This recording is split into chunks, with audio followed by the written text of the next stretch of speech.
This Burn and Learn is about, there are so many times where we know what we need to do. There's plenty of times where we don't know what we need to do, right? This is not about that. This is not about when we don't know what we need to do. This is about when we know what we need to do and then we still don't do it. And we get stuck in this cycle of knowing the thing to do and not doing the things that we need to do to hit our goals. And we get in this really frustrating cycle over and over again.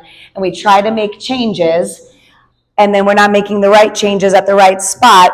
And then the cycle just continues. So we're going to talk about why that happens, and we're going to talk about how to fix it so that we can actually hit our goals. So there's a couple of parts here. We're going to go through some learning first, obviously. Somebody got hurt in there. Okay. So we're going to do some learning, and I'm going to give you lots of examples, but there's also going to be workshop time. It was really important for me that you had time to actually sit with your own issues and kind of work through these steps together. I do want to preface this by saying that this is not a quick fix, right? This isn't like you're going to leave here and be like, no, I can just do everything I've ever wanted to do in my entire life and nothing's going to stop me. That's not really how it works. But you're going to at least have the steps to go through to figure out what it is that's stopping you so that you can find a fix, okay? So we'll have practice time as well. So here's what we think the problem is. What we think the problem is that we have to change all of the actions and behaviors. So we're trying to go for, let's say we're trying to, we're working on a project at work, right? And we're just procrastinating. We're not working on it. We know we need to. The deadline's coming. We're still not working on it. And we're like, okay, I just need a schedule. So I have a schedule that I can do, and then I'm going to follow that. So you make a schedule, and you're still not working on the project. Sorry, the mic keeps cutting out, doesn't it? We're getting a new one Monday. I'll try to hold it like this. So you come up with a plan, or like, let's say you're trying to lose weight, right? And you're like, okay, I need to meal prep. I just need to meal prep on Sundays, and that's going to be the way that it's going to make it happen. Then you meal prep, and then you still don't stick to it, right? So what we think is the problem are all these behaviors that we're taking. But what if I told you that has nothing to do, not nothing, but that is not the main problem. The main problem is not the actions that we're taking or not taking. There's something else at play. So we're going to talk about what that is. I think I'm going to take the mic off because I'm getting super annoyed. Yeah. I'm just annoyed with hearing myself cut in and out. Okay. Yep. Okay. I'm just going to take the mic off because it's cutting in and out. To know first, so we're going to, this is the learning journey we're going to go down. All of this has to do with brain research. There's a ton of brain research happening, or that has happened, that is what I'm going to take you through for this Burn and Learn.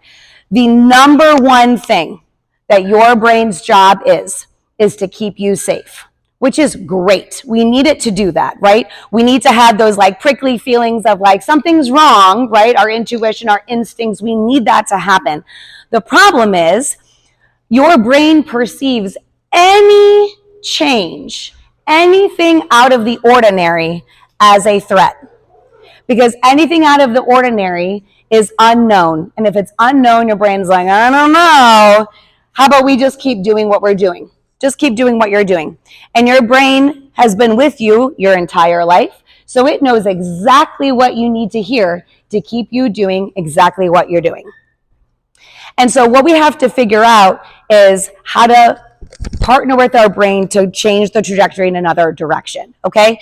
So your brain is going to stop you from making changes at all times. Some people are really good at making changes, but other people with different lived experiences, different things have happened to them, and they're maybe not as good because their brain is stopping them more than somebody else. So we have 60 to 70 thoughts every single day. We have thoughts constantly going through our head at all times. And 80% of those thoughts are negative.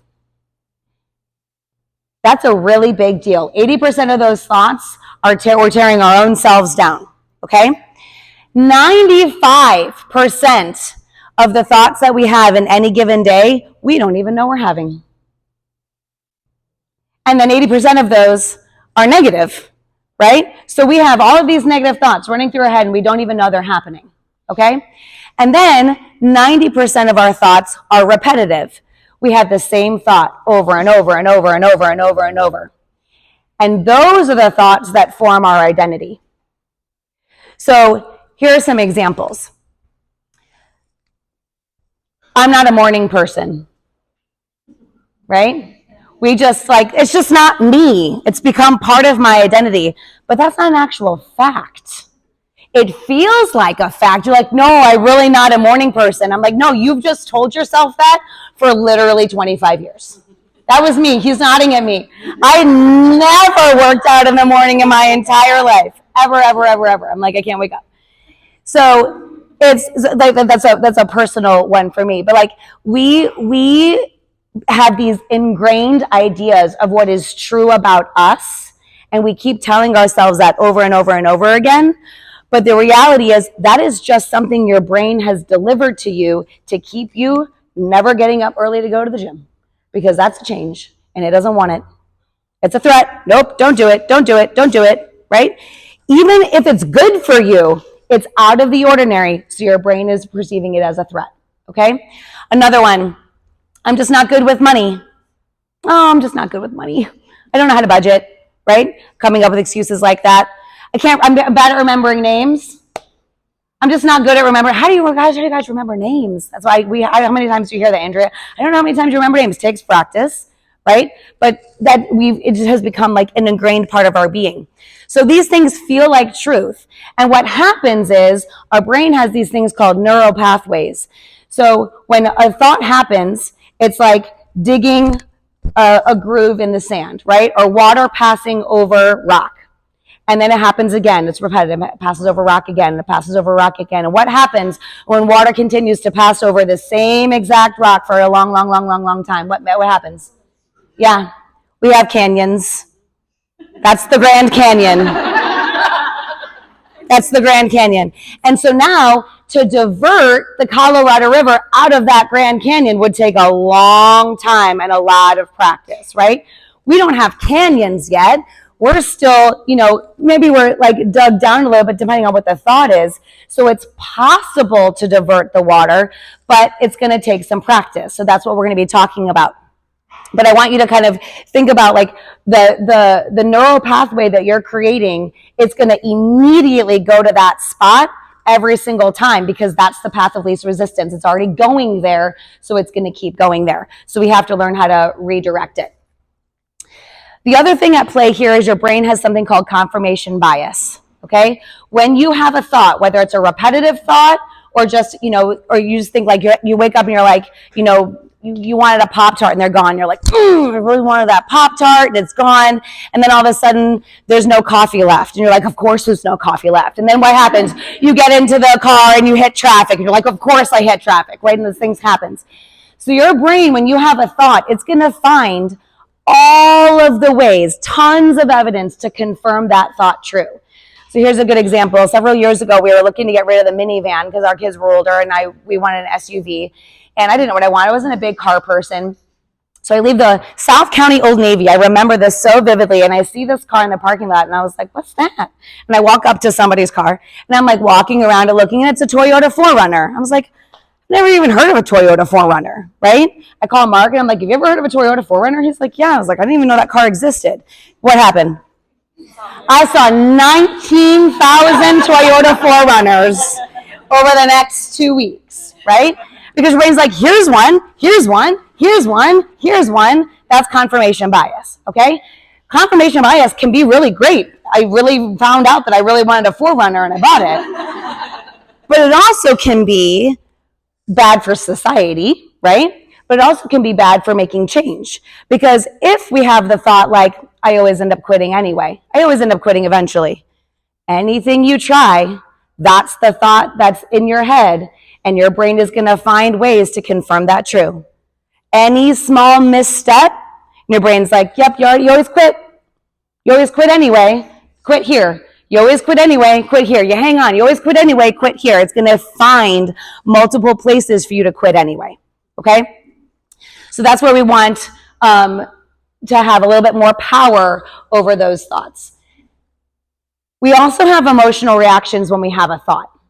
And sometimes we feel them very acutely. Like, have you ever felt really anxious about something? You're like, oh my God, I'm feeling really anxious, but I don't really know why. I just am like, my heart's beating faster and I'm getting kind of hot. But like, why is that happening? Obviously, it's normal before a presentation or something, but maybe you felt it and you don't really know where it's coming from. Has that ever happened to you? So it's coming from some kind of thought that you have in your head. You just haven't been able to identify it yet. So these thoughts also create an emotional reaction. So what I'm going through right now is a model, if you will, like a framework of how the brain works and how it takes us down a path. And so that's what we're going to be looking at more closely. All of this like reaction, these emotional reactions that we're having, this fight or flight, like feeling like there's a perceived threat, all of that's happening in the amygdala, which is called the primal brain or the lizard brain. It's what keeps us safe, right? It's what activates when we need to be kept safe. And that's only important. I'm not going to quiz you on that, but that's only important because we're going to talk about some other part of the brain here in a minute. But emotional reactions to thoughts is why we do things like shut down. Like we feel overwhelmed, we shut down, right?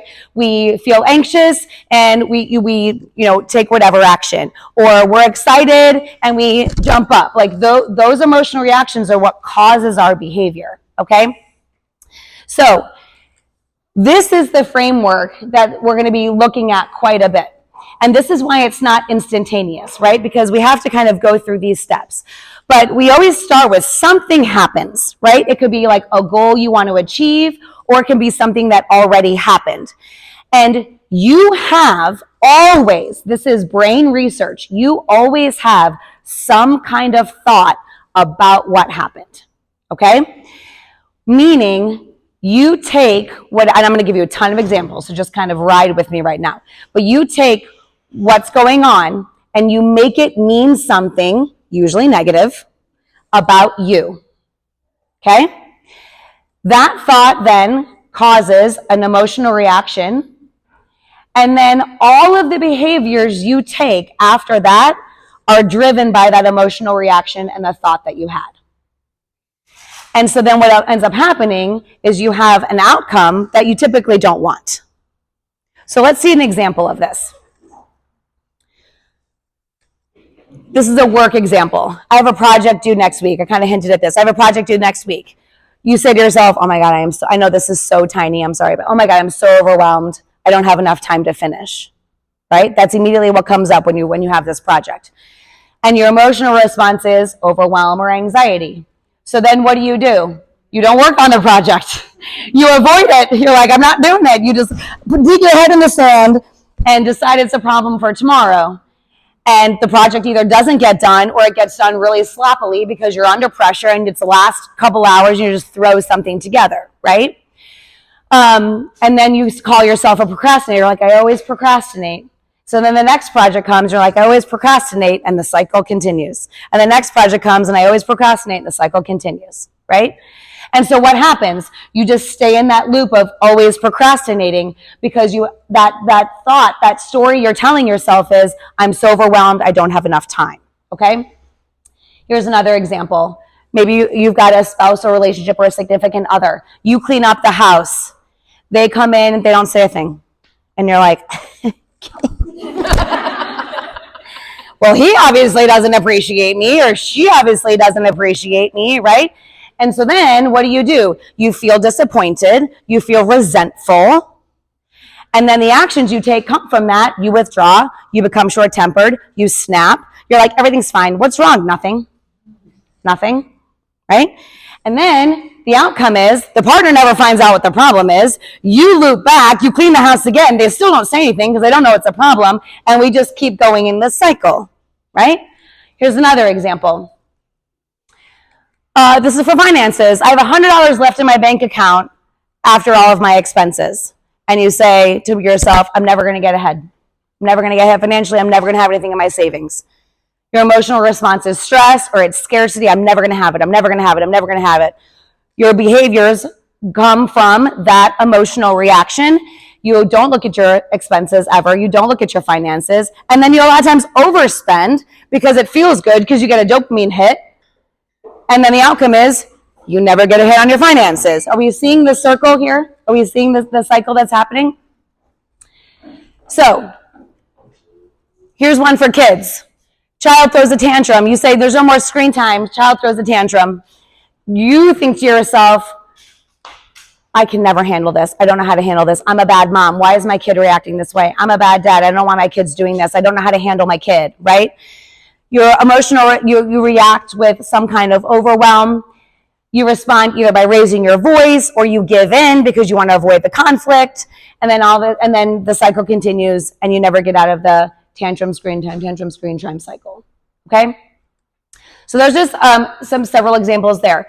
What I want to do now is I'm going to give you think time in between. You can jot it down or not. You're eventually going to have a sheet of paper to look at. But we're going to go through, I wanted to show you that this is true for anything outside of burn, right? This is not just like, let's always talk about weight loss or let's always talk about gaining muscle, whatever it is. Obviously, that's really relevant to what we're doing here, so we're going to build that together. I wanted to give you a lot of examples outside of that, okay? So let's say we are trying to lose weight. Okay, we want to lose 50 pounds. And we step on the scale, and it's the exact same as last time. Okay? Think to yourself, and if that doesn't resonate with you, try to think of put yourself in the position of somebody where that happens. What is something you have said to yourself when that has happened? Or what is something someone could say? Like, you don't have to say, it doesn't have to be a personal experience. But what's something that somebody could say to themselves in that moment? This is not effing working. You're supposed to be busy or? Nope. If this were not my workplace, I would have not said effing. Okay. Right, Sarah? Or Sarah? Right? Yeah. Yeah. So that's our thought or our story. TS is thought or story. You can call it either thing. I kind of like story because it's like a fib, right? You're basically like lying to yourself, but your brain's like, why does your brain do that? Who can recap? Why does your brain say that? Why does our brain offer that to us? Confirmation bias. See, it never works. See, it never works. I keep trying and it never works. Confirmation bias. What else? What's it trying to do? It wants us to stay the same. Yeah, it's never happy, right? It's always a negative thought, and it wants us to stay the same. It wants us to not keep trying to make that change because that's unknown, that's dangerous, that's a threat, okay? So this isn't working. So what's the emotional reaction we have after we say to ourselves, this isn't effing working? How do we feel? I'm mad. That's another thought. I'm frustrated. I'm defeated. Sad. Shame. Okay, hang on. That's not an emotion, but what do we do, right? What do we do when we feel frustrated and defeated? We go eat donuts.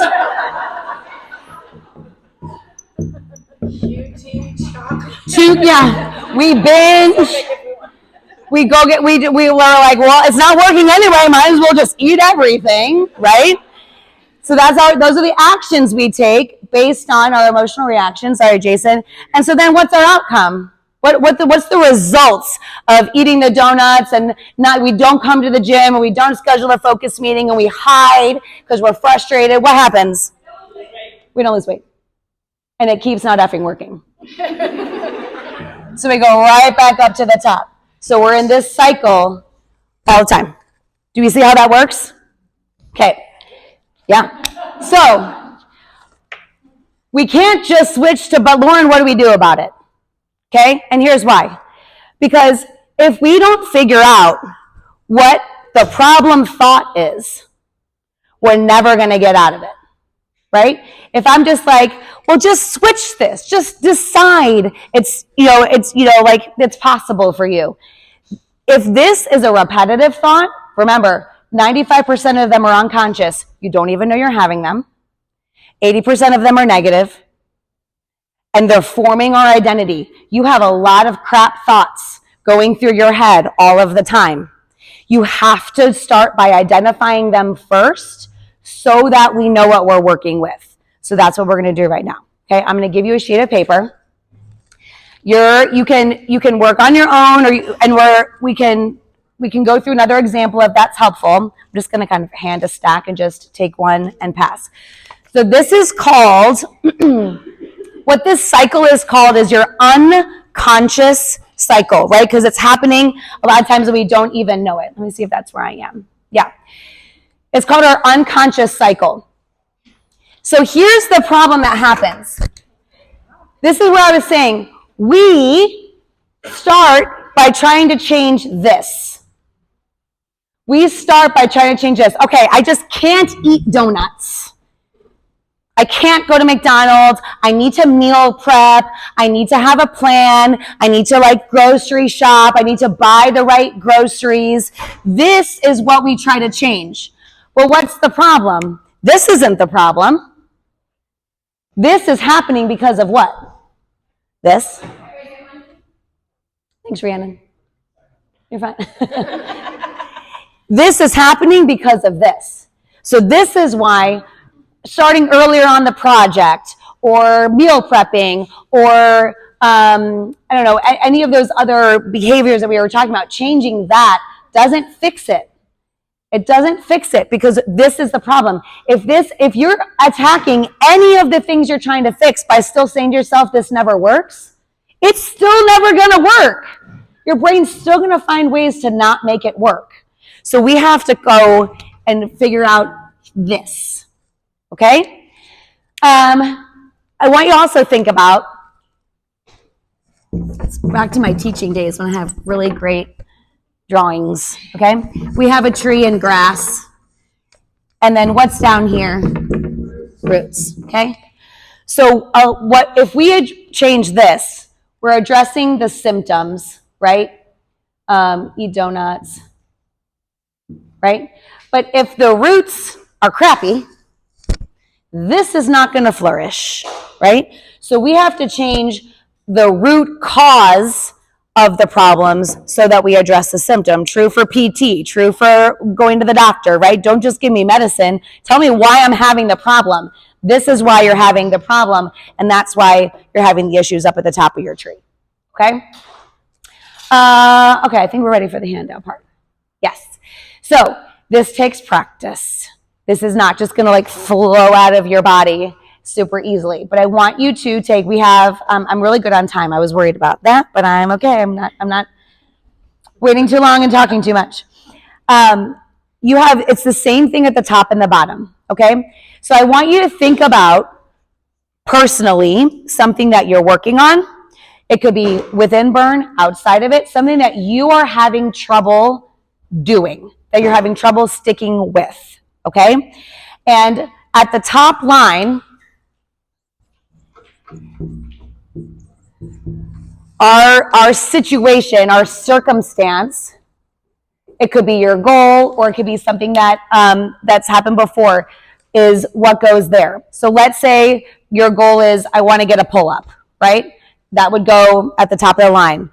One pull-up, in 6 months, like put some kind of goal there.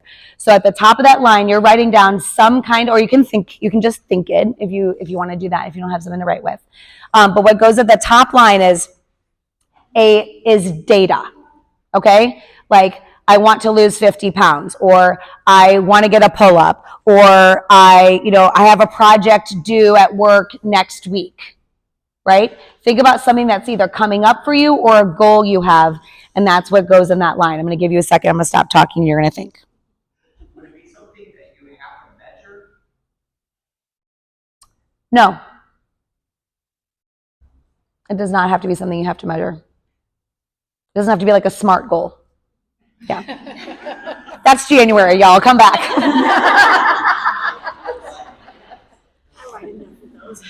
Yeah, that's a good question. Yeah, it's just something you're working on that you've gotten stuck with doing. Does everybody have an idea? Okay. The next thing, I guess I should, workshop handout. Okay. The key thing about this is that it has to be data. It has to be a fact. It can't be what you think about it, okay? So it can't be like, I'm never going to lose 50 pounds. It's, I want to lose 50 pounds, or my project is due with a due date. Not like, I only have 5 days to complete my project. That's not the top line. The top line is, the due date of the project is Tuesday. Do we see the difference there? Okay. The next line is, What do I think this is saying about me? I want to lose 50 pounds. I haven't been able to lose 50 pounds, right? Like the scale says is no change. The scale is no change. What does this say about me? The scale is no change. Or you have a project due and in the past you've never completed the project on time. What do you think that's saying about you? What are you making it mean about you? This is a hard step if you're like, well, I don't know. Just wait. Because you might be feeling something instead of knowing what the thought is, right? So you're like, I don't know what it says about me, but like, oh, I don't even like thinking about it. I'm so frustrated. Write that emotion down on the emotion line. And if you're stuck, please ask.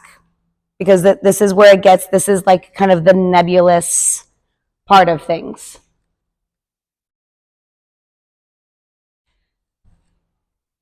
So we're here on this line. This is it is an effing working line, right?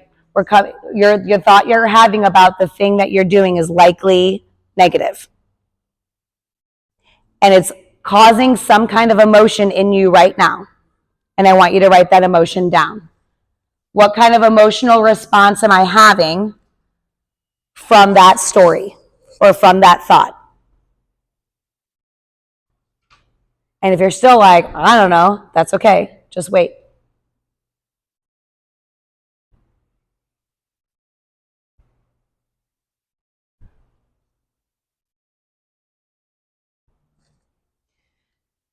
I guess I'm stuck at, I think what you're trying to say is we need to start being more positive with our mindset, then we can. Eventually, yes. But right now, we're trying to figure out what we're actually telling ourselves before we can switch. We're eventually going to talk about reframing, but we have to stay in the negative and the unconscious cycle first to begin identifying what some of those repetitive thoughts are and what are some of the ways that your brain is hard on you, right? Even though it's your own brain, but what are some ways that your brain is hard on you that you constantly tell yourself over and over again that's keeping you here?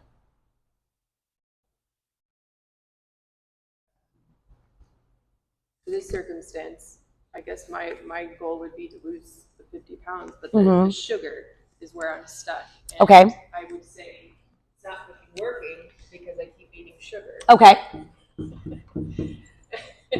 Yep. But, and I know that I'm not supposed to eat. Right. Over. Right. Yeah. So for you, and you're feeling frustrated and defeated, you go eat, you end up eating more sugar and things like that, right? Yeah. So for you, this is your unconscious cycle. Right. So you can come up with a different example of another example.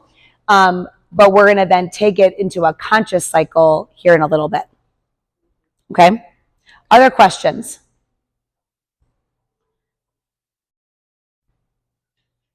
So, next part is figuring out the behaviors.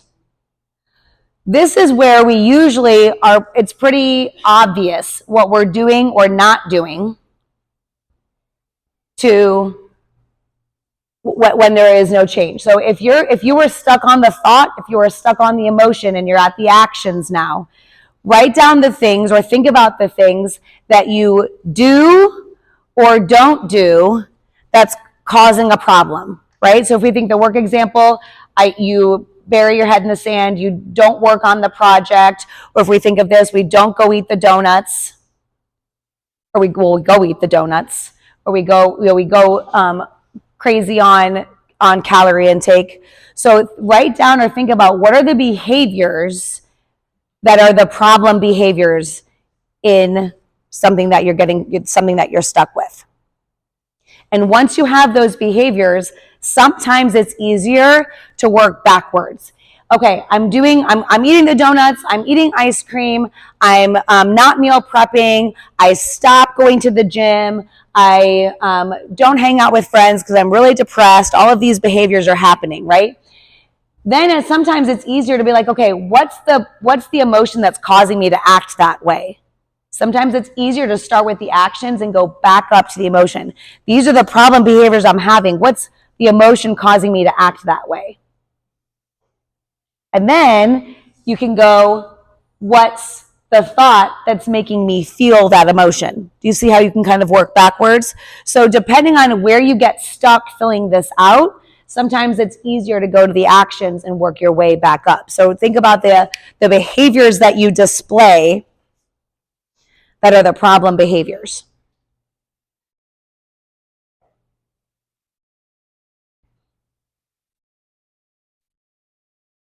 And then the outcome line, we are always responsible for our outcome. We're always responsible for what happens because it's our own thoughts, it's our own emotions, it's our own behaviors that create that cycle. Which sucks because we're like, well, this is my fault. Unless it's like hormones or something like that, right? But a lot of times we get in our own way. That's kind of why you're sitting here. We always get in our own way. But the good news is that means we can get out of our own way once we learn how to do it.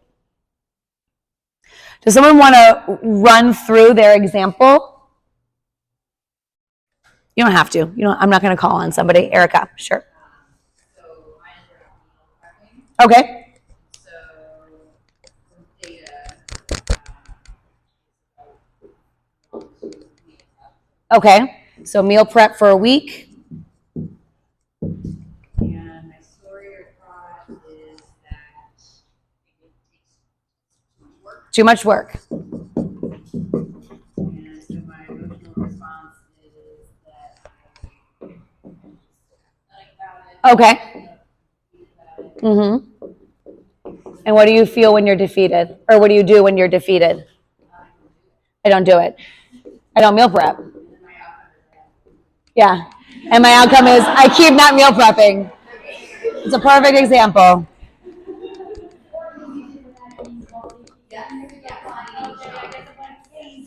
Yep. Beautiful example. Do we see that? This is hard work to like really separate out what is happening with our brain because it is a sneaky sucker. It's a sneaky sucker because we don't know what's happening. We don't know these thoughts are even happening.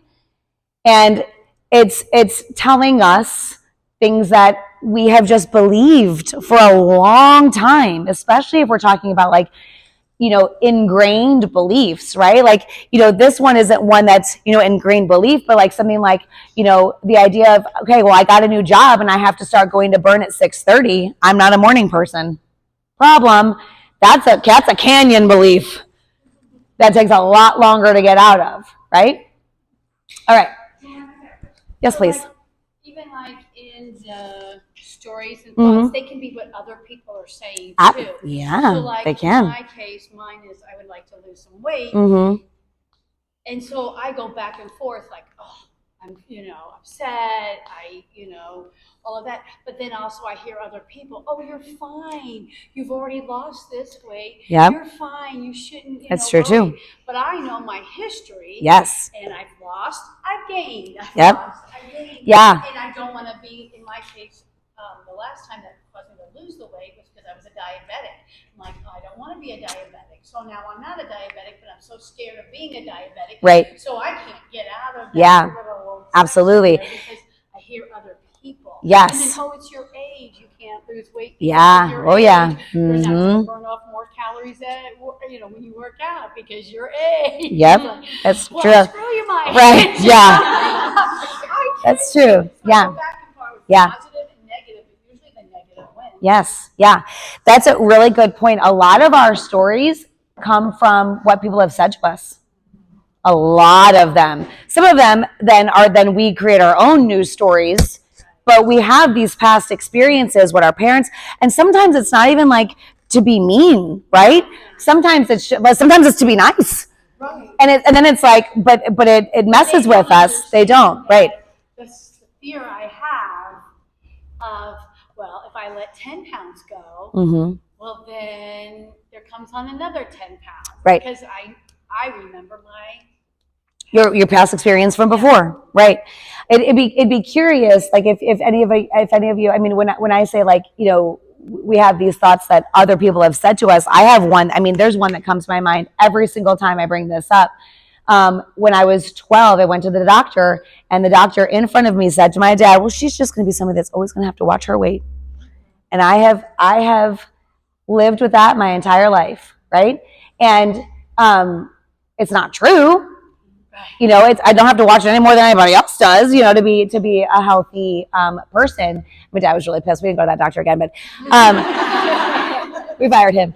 Yeah, but a lot of times those thoughts come from other people, absolutely. But then they become part of us if we're not careful. have to believe it.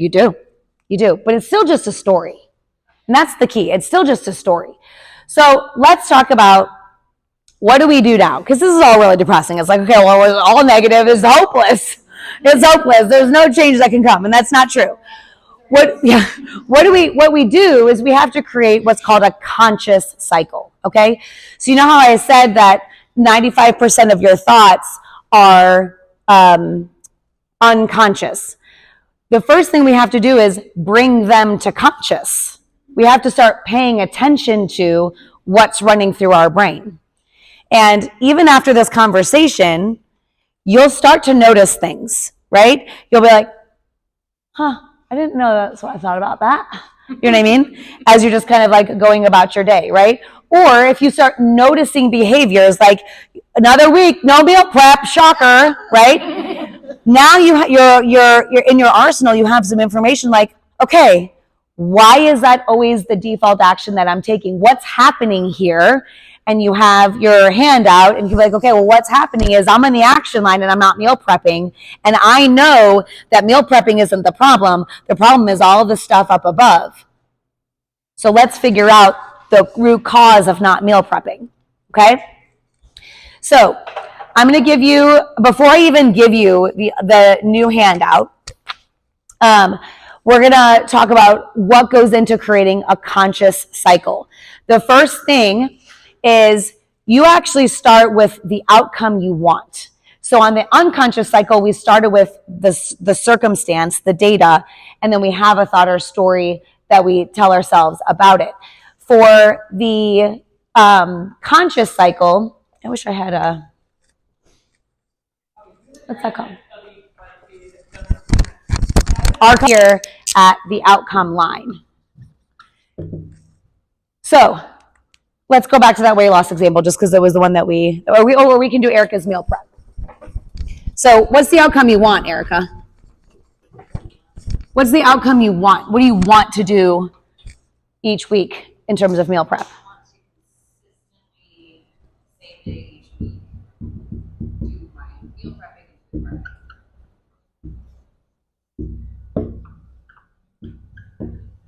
Sorry if you can't read my handwriting. I want to consistently, each week, same day, meal prep and food prep. That's the outcome Erica wants, okay? So, Erica, what actions do you need to take to create those results? What do you need to do or not do to create those results?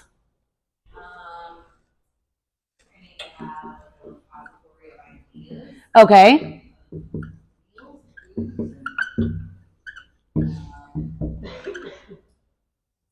Time for grocery shopping. Okay. What do you need to stop doing or not do?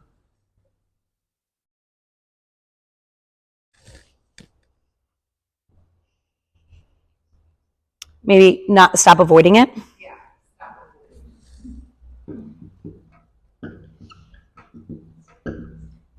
Okay. So in order to carry out those behaviors, what do you have to be feeling about meal prep in order to come up with the ideas, do the grocery shopping, stop avoiding? What's an emotion that's going to make you take those actions towards creating the results? I feel like it's helping to feel like valued. Okay, valued, commitment, committed. What I hear? Motivated, Successful? Supported? Yeah? Yeah? Yeah. Yeah. Right. Yeah. So like if you felt these things, if you felt really committed or successful or supported in doing these behaviors, you would be more likely to do them. And the outcome is you actually have the meal prep each week, right? So what is the thought or story you have to tell yourself to feel committed? Not because with the other, what was the other one? Remind us what the crap thought was. It's too much work, right? So what's the so here's the okay, stop. Hang on. Before you answer my question. This is the crucial spot because this is the thought reframe. This is the thought reframe. It is so important that this thought reframe your brain believes.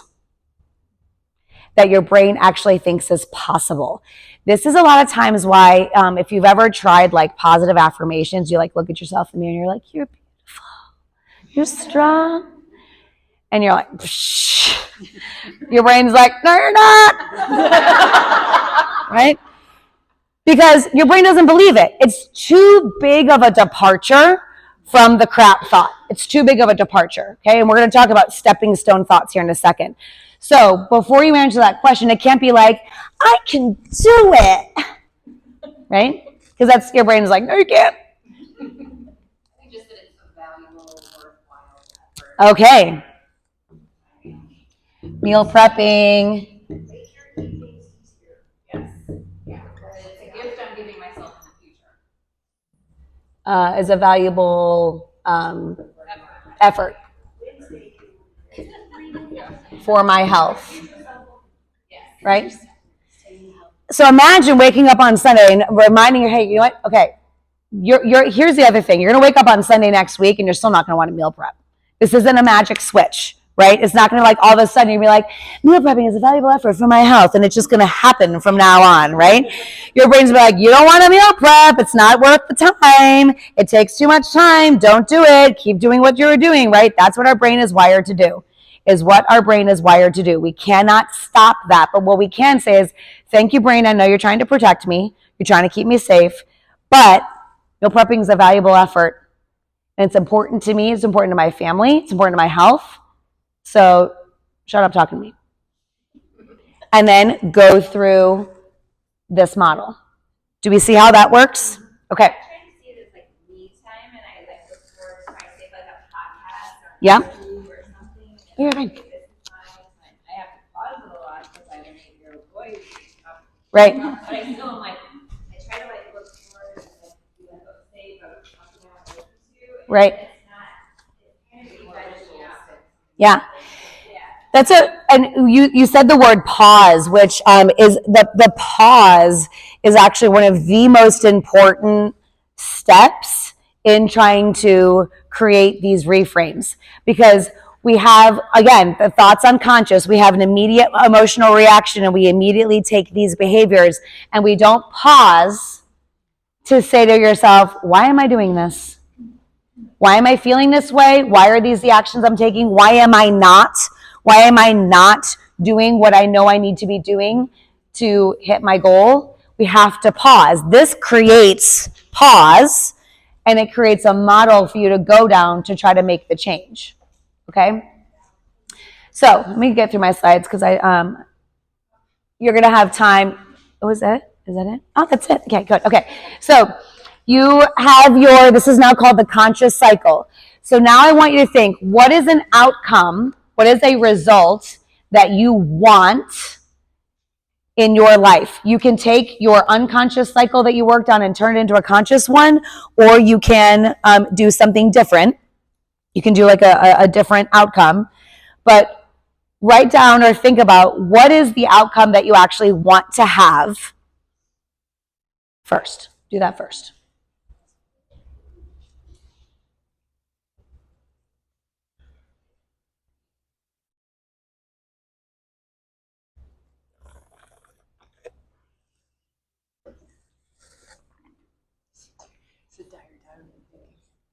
This entire time I've been thinking to myself, I am just not a consistent person.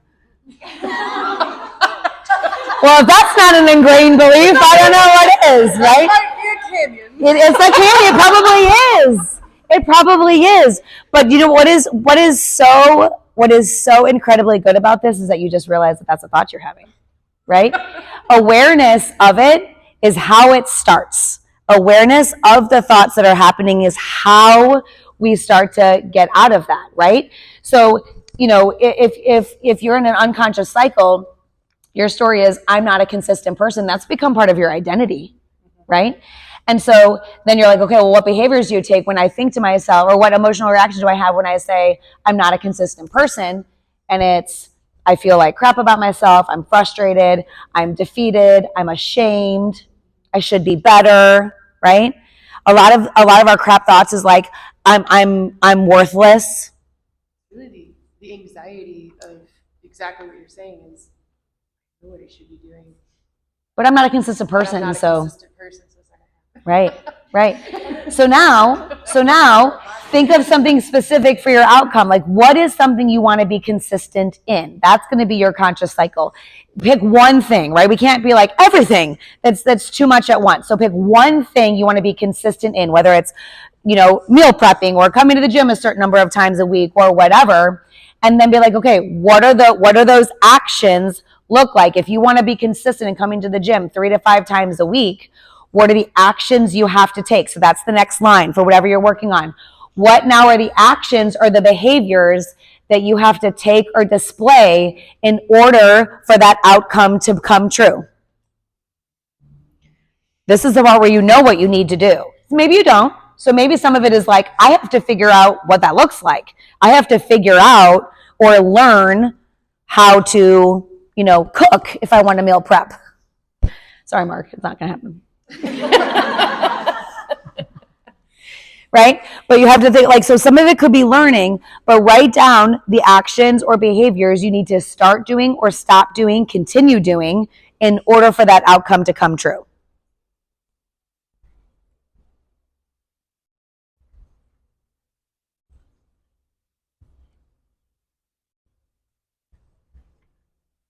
Coming to the gym 4 times a week. What are the behaviors you have to do? Set my alarm clock. I have to set my alarm clock. What else?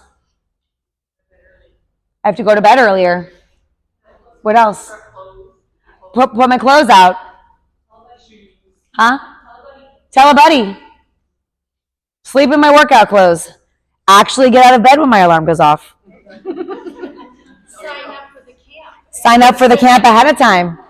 Text my trainer. See you at 6:30. Okay? What do you have to stop doing? Stop going to bed late. Stop saying I'm so inconsistent. Turn off your phone. I need to stop being on my phone super late. Good one. Okay? So, in order to take those actions, what do you have to be feeling? You can do it for yourself first, then we'll do Lauren's example. What emotion? The emotions is what drives our actions. We can't skip it. And your emotion can be something really neutral, like calm or committed. Stop the negative thoughts. That's an action. Okay. Capable, that's a great one. Capable, open to change. Could be a feeling. Sarah forgot my feelings wheel. She's like, you should bring the feelings wheel. I forgot it. You can Google the feelings. Yeah, if you Google feelings wheel, it's super helpful. It's this big wheel and it's like angry. And it's like, are you angry or are you frustrated? You know, like it's like opens it up. And then one of those like, so there's like different levels of feelings. Cause sometimes it's hard to like figure out what it is that we're actually feeling. But like open, committed, capable, all of those are great. So for you, Proud that I can accomplish proud. something that Love that. Yeah, I have to feel proud first. And proud may be too big of a stretch at first because you're coming from that unconscious cycle where it has been negative and it's a canyon thought. So maybe proud is too big of a stretch. Maybe it's like I have to feel open to the possibility, right? And when we feel open, we're like, okay, then I can take these actions. But to feel open, we have to have a thought or story that's going to make us feel that way. So let's talk about stepping stone thoughts. You know how I said, like, it can't be too big of a gap, right?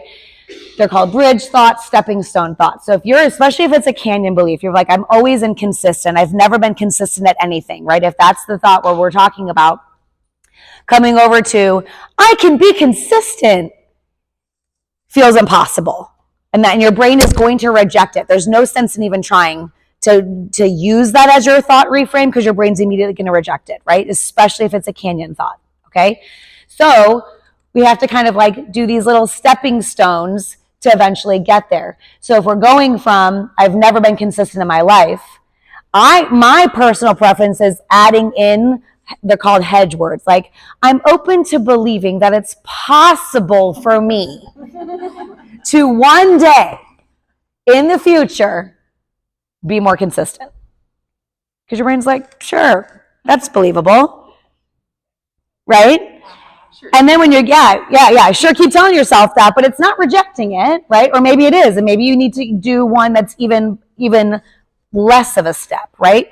But those are called stepping stone thoughts. So then as you keep reframing, eventually that one becomes totally believable, and then you can get to like, it's confirmation bias. Look how consistent you've been. Look how consistent you've been, with a lot of negativity in between.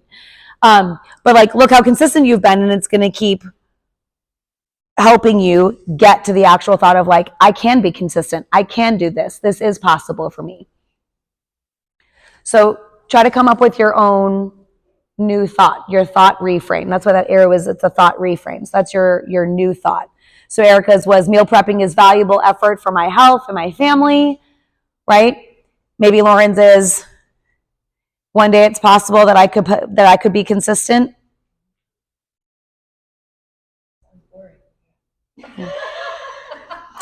But if it leads you to feeling open about being consistent, and then you set your alarm, like, that's how it starts, right? That's how it starts. It's not going to be necessarily something that's too far over, unless your brain believes it, in which case it's fine. I mean, my brain is obviously even rejecting it now. Right. That's true. So that's why I mentioned that you might need an earlier stepping stone. Yeah.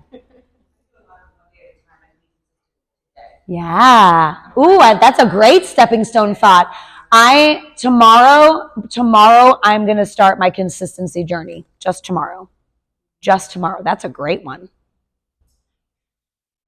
One day, your brain can do it for one day, right? And then the next day is, I can be consistent tomorrow again, right?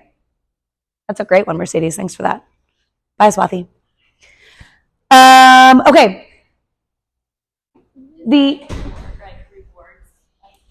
Say it again. Like a reward. No, I don't think that's bad. Yeah, so like if you go to the gym 4 or 5 times a week, what do you get to look forward to, right? Then you can have your ice cream bar. I would have one every day. Yeah. I'll get 2 scoops. Yeah. I mean, now you're getting into like using food as a reward. I mean, that's a whole other conversation, but Is that January? Maybe that's like February. It's February. But no, I mean, as adults, I mean, I personally don't think that's a problem. And eventually I think when the habit becomes an actual habit, that becomes less, right? Like I don't, getting up at 6, or 5:50 to come work out. Like I used to need something like that. Like sometimes I still drink coffee on my way. I'm like, that's going to make my day better. I pour myself a cup of coffee in my mug and I drink it on my way to come work out, right? Something that like just makes me feel like this isn't that terrible. My alarm never goes off and I'm like, yeah, another day. Let's do it. Ever, right? But I can still do it. I can still get up. Okay. I'm not as angry. He's so chipper. And he's like, and I'm just like, and then now my daughter comes down and because she comes with us at 5:30 and she just stands in the kitchen like this. She's like, now there's 2 of you. But you're there. But that's right. And we wake up. It just takes us a minute. I just really like sleep.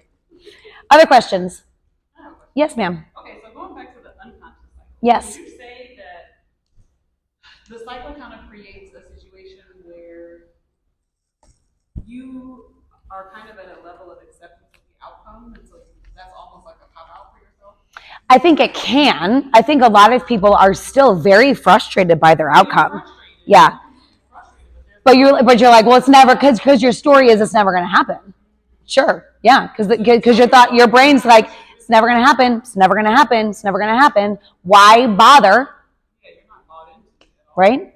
And then it also happens that also happens like we are driving to work and we stop and we decide to get a Starbucks and we're like, well, my day's already shot. Might as well have pizza and ice cream and Doritos. So the whole rest of the day, I'll start again tomorrow. That's an unconscious cycle. Yeah, Katie. Kind of like piggybacking off that, I've noticed if I have even achieved the success or the results, sometimes I enter into that self-sabotage mode, Mm-hmm. and it's like I don't even know why. Yeah, because your brain's doubting your success, or it's telling you that you just got lucky. That happens a lot of times. Or your brain's like, you just got lucky. It was a fluke. Or it's not enough. Or it's not enough. You got to keep going. But that's your unconscious cycle. So like your work now is to figure out there's a thought there. You just haven't figured out what it is. It's unconscious, right? So you have to kind of sit in that and be like, okay, what's the emotion that's coming up? I hit my goal, but the actions I'm taking are like I'm telling myself that it's that it's not that important, or like whatever those actions are. There's a thought that's causing that to happen, right? Your brain's telling you something about your success. And so your work is to sit down and figure it out. I don't mean like literally sit down necessarily. Like, I mean, when I was learning this and working through this, I went through these unconscious cycles every day. I would sit down and be like, okay, my plan today is I have to do these things for work. What is that bringing up for me? Right? And you'll find patterns. Like my brain's always like, you're overwhelmed. You don't have enough time. Always. That's what my brain offers me. And I have to be like, okay, another possibility is, right? What's also true? What's another possibility? That's what your thought reframe is, right? Another possibility is if I go through, the priorities that I need for today, I can get through my work. I have enough time. That's also possible. That's also true, right? And that's what that thought reframe is.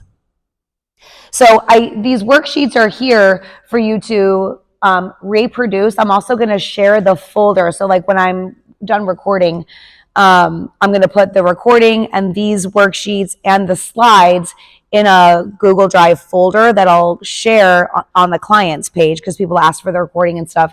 And that way you can print more if you want, so you have those guiding questions. But I would just, even if it's like, a couple times a week or once a week, or even if you're just doing it without actually writing it down, I want your homework, so to speak, is to start uncovering what some of these canyon thoughts are, what some of these unconscious thoughts are, and start bringing them to consciousness. Start becoming aware of them so you can be like, okay, I keep telling myself this.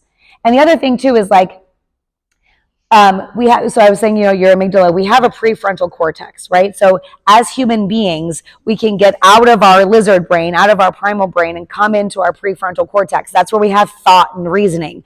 That's why this works, right? And we can create new neural pathways. That's the beauty of our brain. So just because it's a canyon thought doesn't mean it can't turn into something different. And the more you practice and bring it to consciousness, the more you can actually create the outcomes that you want to create.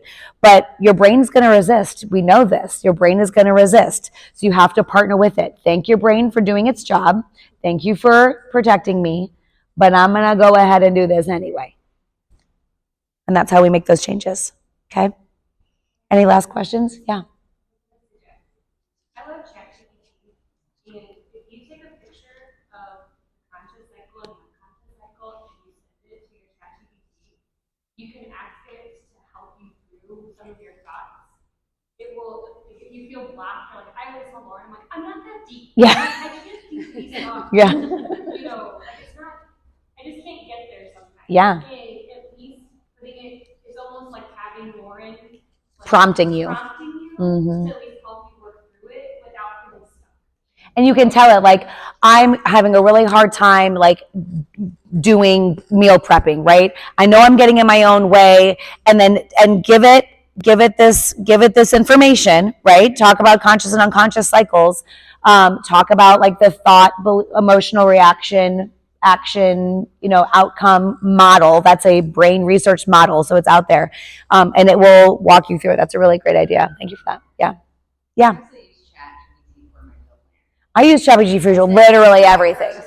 I actually don't know anything about this. ChatGPT just wrote the whole thing. I just memorized it. Yeah. ChatGPT is great, and you can get it for free. You don't have to pay for it. Other questions? Thanks, everybody. I hope it was helpful.